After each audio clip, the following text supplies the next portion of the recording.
paroisse Notre-Dame d'Afrique accueille de la visite rare. 2 évêques congolais président la messe et réclament des prières pour leur pays en crise. Lorsque l'appétit du pouvoir, l'appétit de l'avoir prend le dessus. Monseigneur Abongo vient d'être nommé évêque de Kinshasa, la capitale de la République démocratique du Congo.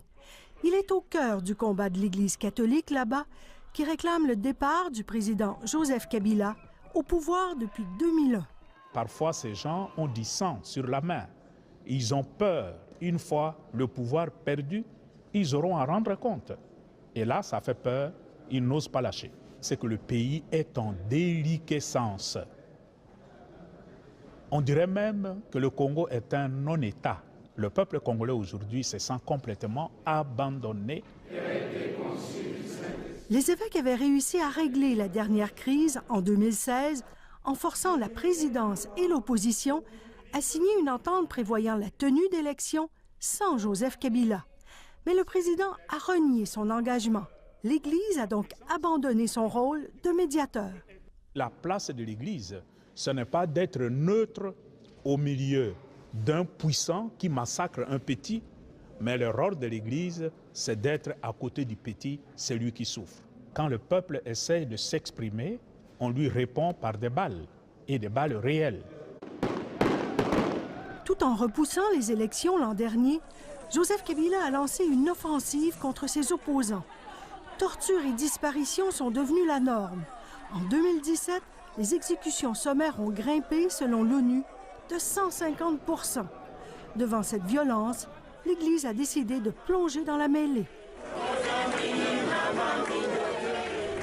Les évêques organisent des messes anti-Kabila et des marches populaires. Les policiers n'hésitent pas à assiéger les églises pour disperser les foules. La lutte continue. Nous devons continuer, mais pacifiquement avec nos chapelets. À partir de ce moment, À Montréal, les Congolais se mobilisent aussi. Ils souhaitent que les pays qui envoient des millions de dollars en RDC, comme le Canada, interviennent pour faire cesser les massacres.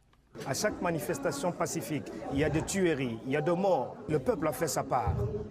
Mais également, il faut que la communauté internationale nous accompagne. Ça nous empêche de dormir, puisqu'on sait exactement comment ça se passe. Ne plus avoir d'eau ni d'électricité, ne pas être en sécurité, voir des militaires partout, se savoir violer, tuer à bout de champ, c'est vraiment terrible. Pour ces femmes, nous profitons tous, sans le savoir, de la guerre au Congo, car elle permet d'exploiter à rabais des minerais comme le coltan, utilisés dans les téléphones cellulaires. Le contribuable québécois est capable d'influencer les décideurs pour comprendre qu'il y a du son dans nos cellulaires, il y a du son dans nos voitures électriques. Et il est temps que la maman congolaise, la maman québécoise qui porte dans son sein les enfants, comprenne que quelque part, il y a des enfants qui meurent. Au Congo, un enfant peut mourir en travaillant dans les mines ou comme enfant soldat, et maintenant, en allant à la messe.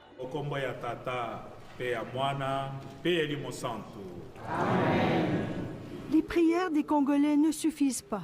Le président Joseph Kabila promet maintenant des élections pour décembre 2018. Mais il refuse de s'engager à quitter le pouvoir, ce qui ne fait qu'attiser la colère. L'unique porte de sortie pacifique, c'est qu'on lui laisse l'occasion d'aller aux urnes et de s'exprimer.